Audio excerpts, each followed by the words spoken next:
So, in order to fix this, Obitus used a magical item to transfer the curse onto himself.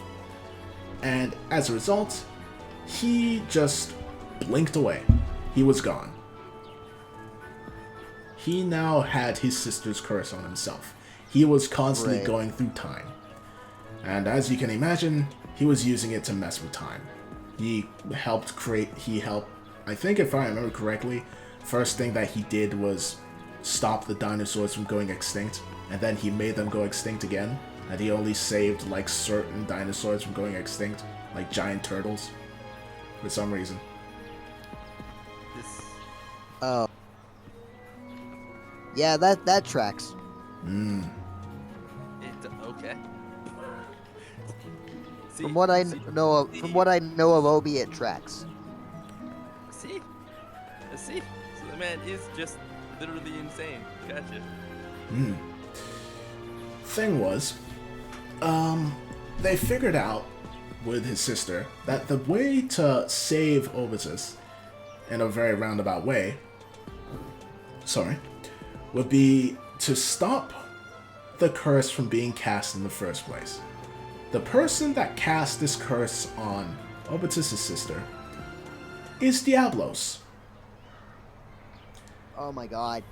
In order to stop this curse, they would have to go back in time to when she cast it in the first place and stop her from casting it. We are spinning in circles. Yep. So, this is what I will call the Diablos / Magala arc. Because Magala was chasing them this whole freaking time. I have to emphasize, they had no rest. Whenever Magala showed up, it was an intense boss fight, and he would just fucking leave before he could get defeated. And they were both scared and frustrated because it was basically Nemesis. They could literally be doing anything and he'd show up and wreck house. I was literally about to say that, like, we're going back through time to stop someone from casting a spell while Nemesis is chasing us. So, any questions? Wait, but you're going back in time. Magala can't chase you back in time. Are you sure? Why can Magala travel through time? Do you have any questions before we continue? Did Magala get Dodlocks like a power? Like okay. Not about Magala. Well, not about him and time travel anyway. No, then. Nope. I think we're caught up. Okie Most part. Perfect. So, during this time, before they went back to, they were following Obitus' sister's instructions to get a powerful enough spell to go back in time, they decided that they needed some traveling money, and so they decided to do a small little side quest, just, to get the money they needed to go forward.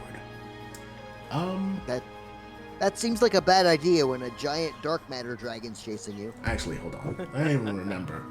Was this around this time? Yes, it was. Yes, I remember now. It was. Because they were also dealing with Zen, too. They had two people hunting them. Magala and Zen. Goody. Only Zen wasn't as obsessed with them because he also had other things he was dealing with at the same time. But, in fact, it's funny because while dealing with the Aiken virus, they did go, into parts of Solaria that was just a huge desert. And Zen was there dealing with their shit because he was dealing with something as well. And this is where they met someone called Waverly. Oh my goodness, I can't believe I forgot to mention this. Waverly is Solarian genius. She is the person that has recently sprinted their technological feats. She created science fiction in this place. And she was the fourth priest of Pentagon. What was interesting about her is that she had no powers. She refused Pentagon's gift because she was that prideful of herself. the way how she was able to keep up with everyone, though, is that she had an Iron Man suit.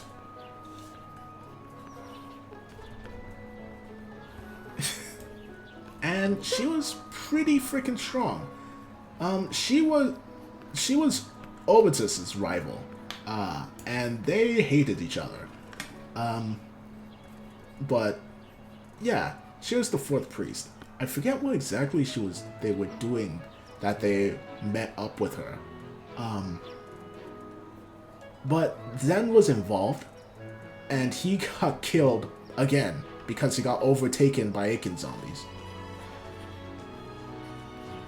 This guy just lives, doesn't he? He can't die, right? Yep, He's that's immortal. his power. Every time he dies, he gets back up, and you can't kill him the same way. That is so frustrating, but you could just tie him up and say, alright, stay. Yeah, the issue was, he would spot you before you spot them. So whenever he was around, well, the way how he introduced himself was shooting someone from a position that there's almost impossible for them to reach. He would just snipe them.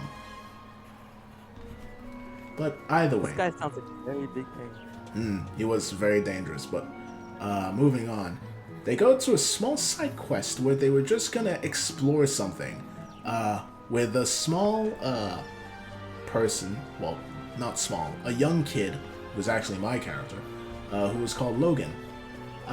They were just exploring a small castle. While exploring this castle, they actually found something interesting. It was a old Solarian pistol that had magical runes on it, which was strange because pistols at this time, the Solarians were still at war with the Brunarians, and there's no way that they'd have runes on them.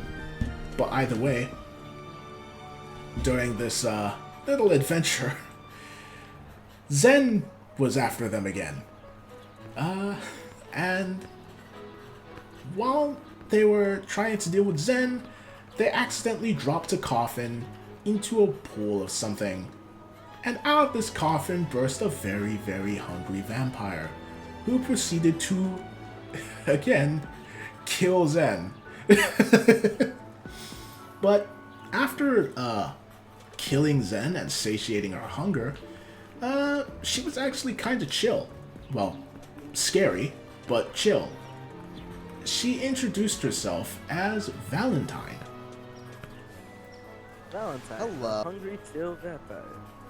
Oh, I know who that is. And the first thing she wanted to do was conquer as much of Solaria as she could. And the Wait, part... is this? I'm sorry, but I remember from a video. Is this the mother, the grandmother? No. No. Okay. Well, No, grandmother this who- is someone who ends up being very important later. In the Aria that you know in Fractured Shards, one of the kingdoms is called the Twilight... no, not the Twilight Kingdom. Bloodvale, Isn't it- which is Yeah. ran Yeah. by Valentine. Yeah, Because that's what I'm talking about. she said, parts of my country is taken over by these dirty Solarians? Get the fuck out of here. And she took it back. By herself. She was not playing around. Oh, She was Now a very it's- powerful vampire, And now it's like Undead Land Central. basically. But, either way, Zen was gone, again. They freed Valentine, who was now... She was an interesting case. She liked to flirt a lot, and she was somewhat of an antagonist. Kind of. She was around... She's been around for a very long time. Almost as much as Obitus has. No, longer than Obitus even. And she was directly linked to Diablos. Though she was kind of vague as to how so. But she did mention that she knew her. But seeing that, you know, a very powerful vampire just showed up, they very quickly skedaddled. And this is when they decided to go back to Lunaria, because One of the things that they felt they needed to do was get not Diablos, Dovamir back into power. The Queen had been with them the entire time throughout their adventures, and she was worried because right now, in Lunaria, the person that was on the throne was her son, Mark, and he was acting kind of irresponsibly as the king. He was the one that was egging Lunaria to go back to war against Solaria. Because, well, not because of anything. Well, partially because, in his eyes, they killed his mom. But another thing was that he had a new advisor. A very interesting woman called Noise. So, I did say before that I won't go into specifics, but one of the party members was a rival to Noise. This party member was a bard. Noise really did not like them. They met a long time ago, and it was around this point that, well, I should mention the religion of the place because this is important. In Aria, people do not recognize other gods. It's either Lunaria or Solaria. They don't know any other gods. Noise is the patron goddess of bards. And she was really, really annoyed that people didn't know who the fuck she was despite everything she did for bards and music and everything. Pentagon went to her. Did the bard know about Noise? No. Ah. Yeah, she was kind of jealous. But Pentagon went to her and said, hey, if we restart the world, I'm sure everybody will remember you in the new one. She's like, you know what? That's a great idea. Like an idiot. But That sounds like a great idea. That nothing could possibly go wrong with that. yes. But the main thing with her was that she was a god, which the party kind of underestimated on several occasions. So, and you will see how. So the thing that the party needed in order to go back in time was a powerful jewel. This jewel could only be found in one place, which was the throne of the Lunarians. So, the party needed to figure out a way to get into the castle, to get the jewel so that they could go back in time. But the thing was, a priest of Pentagon, the 6th priest of Pentagon, was right next to it almost all the time. How many priests does this guy have? It's getting kind of crazy at this point. 10. 10. Oh, really? Yeah. I must have completely missed that. It's funny because the way how the party defeated them was like, it was 1, 3, 2, 1, 3, 2, 10, 4, 5, Spoilers. 7. Spoilers.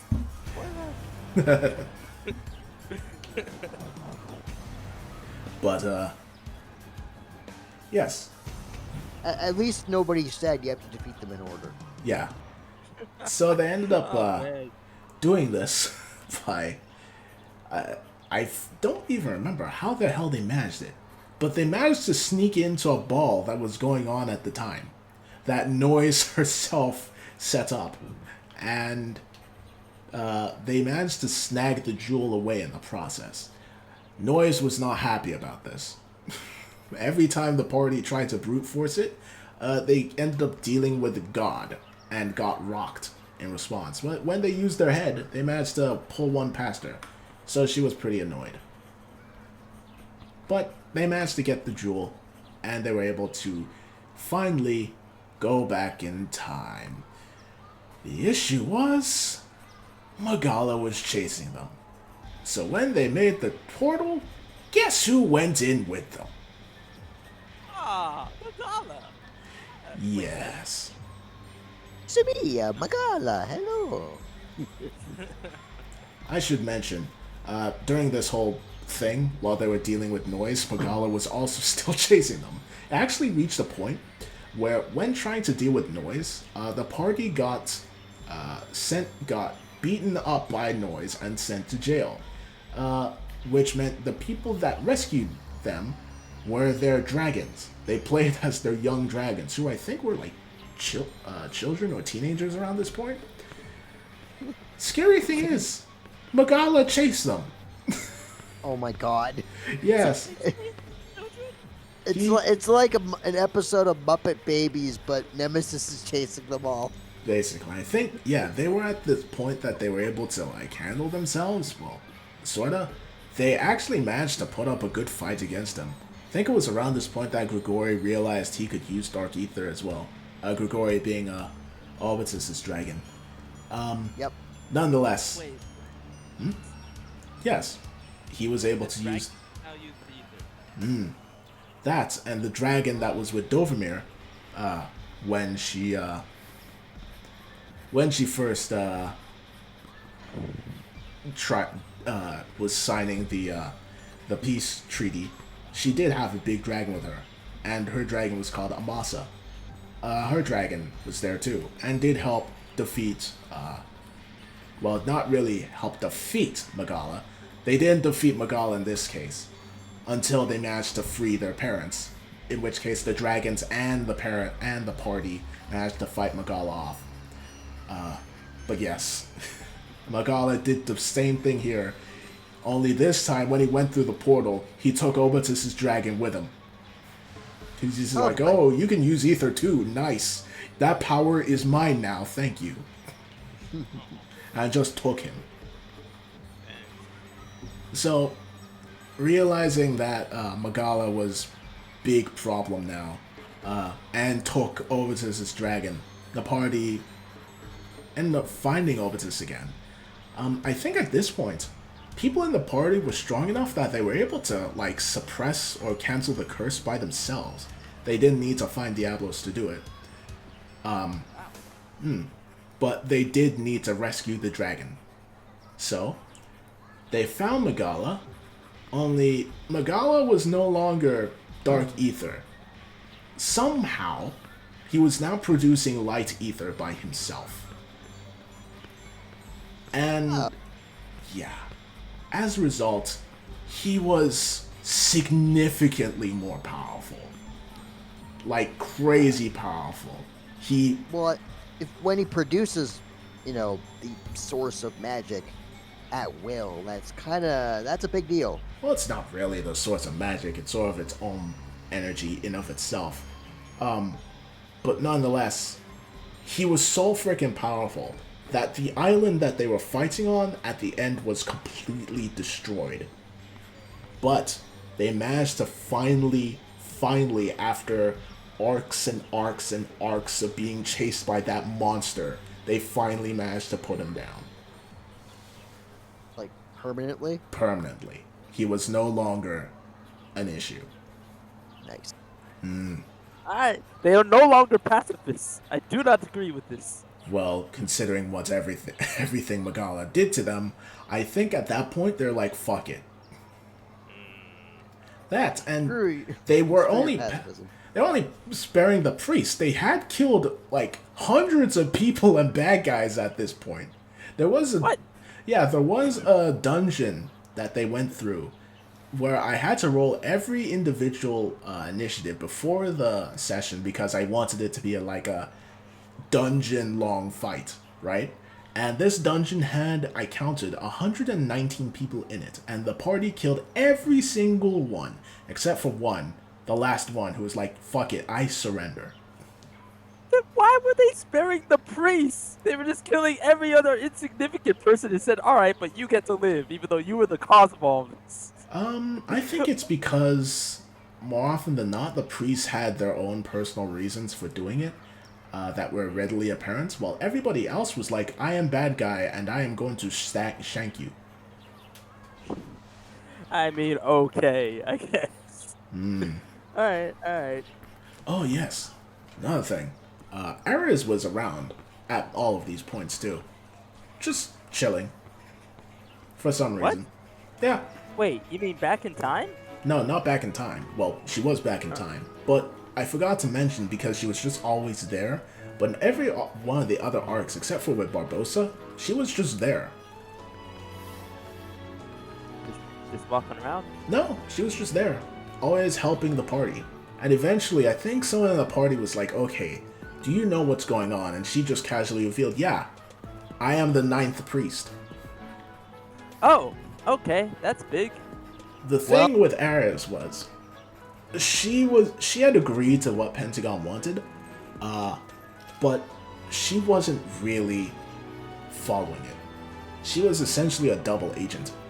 She was the one that told Lunaris what Pentagon was doing, so that Lunaris could save the party. Ares wants to stop Pentagon. She just knows that if she's next to Pentagon all the time, she'll know what he wants, and therefore would have a better chance of stopping him. Smart. But, again, she was just always in the background, so I kind of forgot to mention.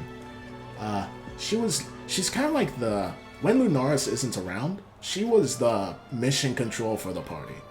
And a lot of the time, she would be the one to explain, like, what's going on, especially with the priests. By the way, in the past,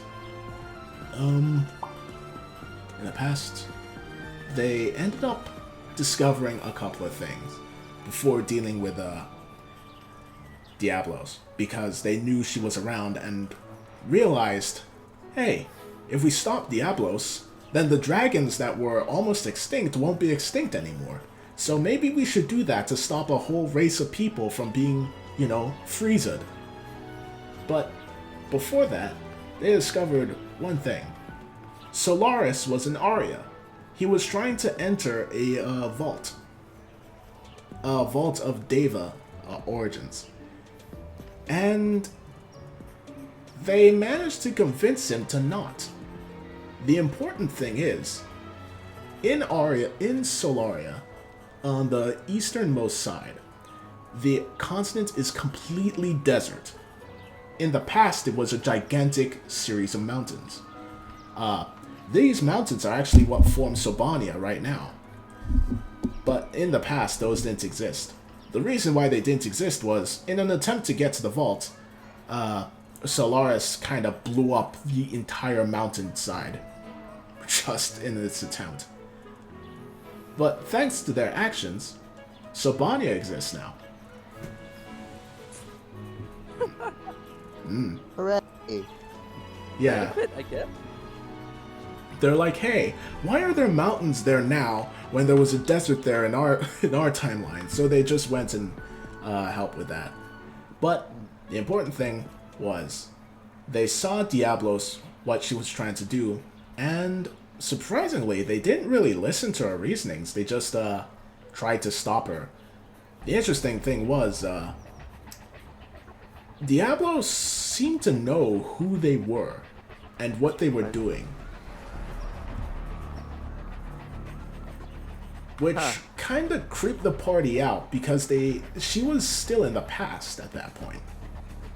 Yeah. But nonetheless, they were able to stop her. In fact, they managed to, in the fights up to that point, they beat her so bad that she kind of damaged her kidney and needed to walk with a cane after the fact.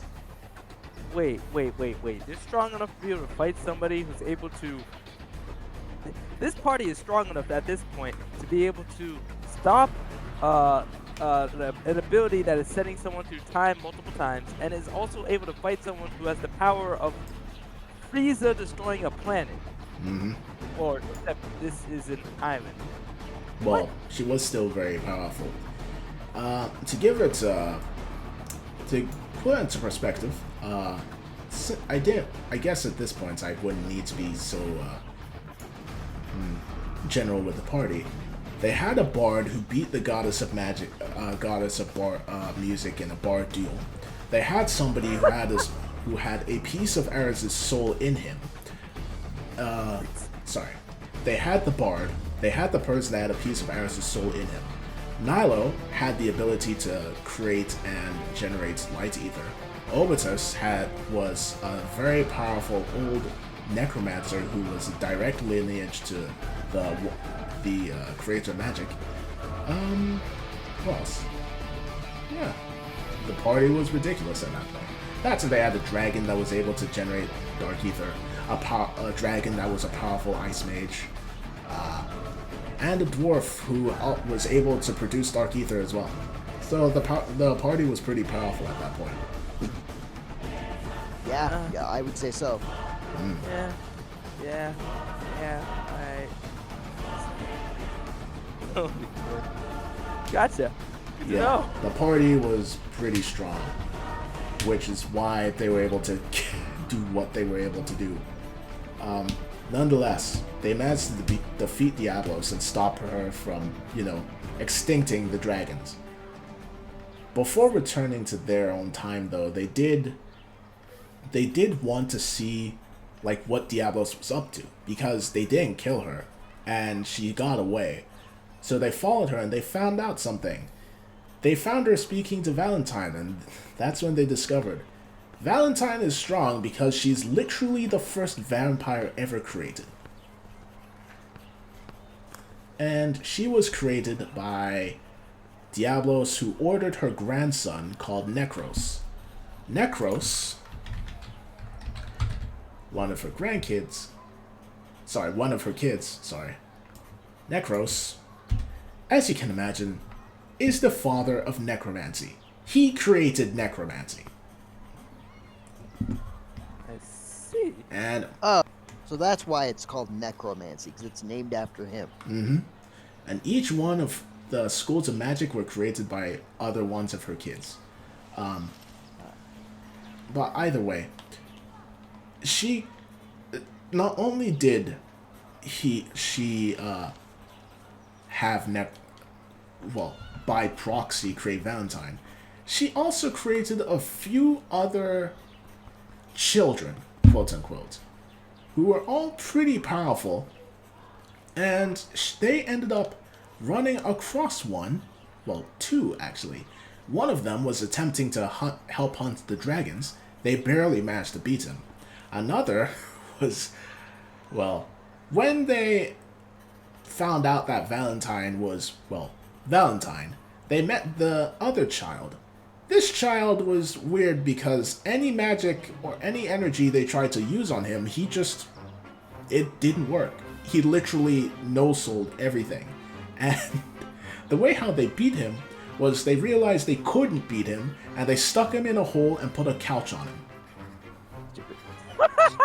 Stupid people no selling moves. Ugh.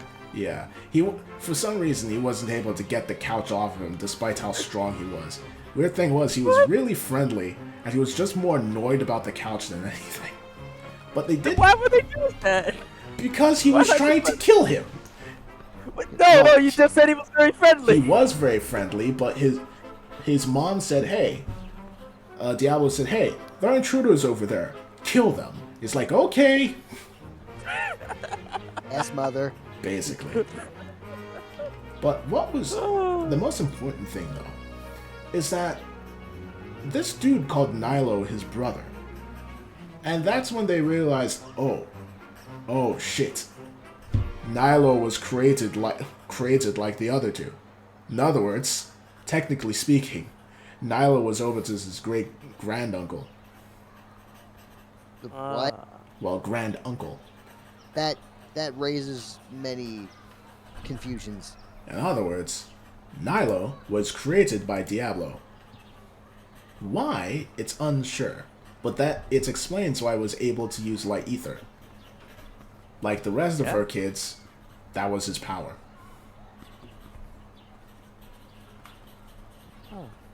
But with that said and done, they decided they did everything they needed to do in the past, and they went back to the present. Though, unfortunately, because, Diablos' very friendly son decided to try and mess with the ritual, they got sent forward in time, 2 years into the future. And that is the end of the Diablo/Magala arc. Any questions? Just one. Were the dragons being chased this entire time? Is that why Diablos wanted to kill him, or is there another reason? Like, they had dragons with them at this time. Oh yeah. I assume she was just on her death quest. At this point, they stopped her from attempting to murder all the dragons, but she was actually kind of chill about it. What? Okay. Cool. It was part of the like disturbing thing with her because not only was she chill about it, she knew who they were. Like she called them by name before they even said anything.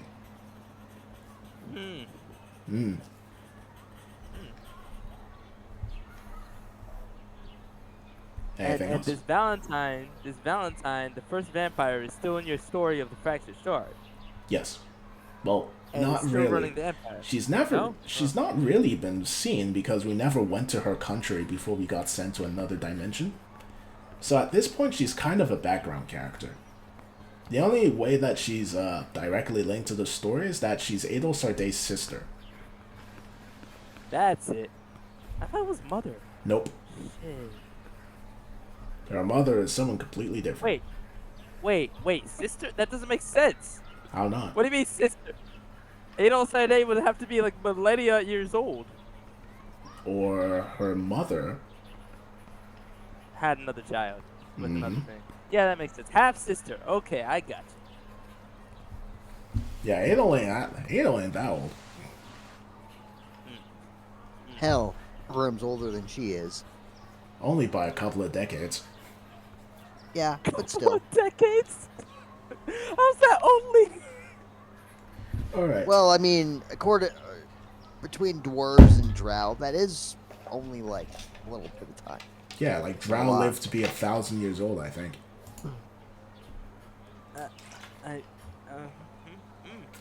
While dwarves live to be about 300. But All right, so it's like 10-year difference then. I mean, that's still something. But either way, when they got back to their normal timeline, they saw things were different. It's a lot closer to what it is now in Fractured Shards. Instead of there being 2 kingdoms, there were 3. No, 4. If you enjoyed the video, feel free to like, subscribe, and maybe watch some more. Be seeing ya.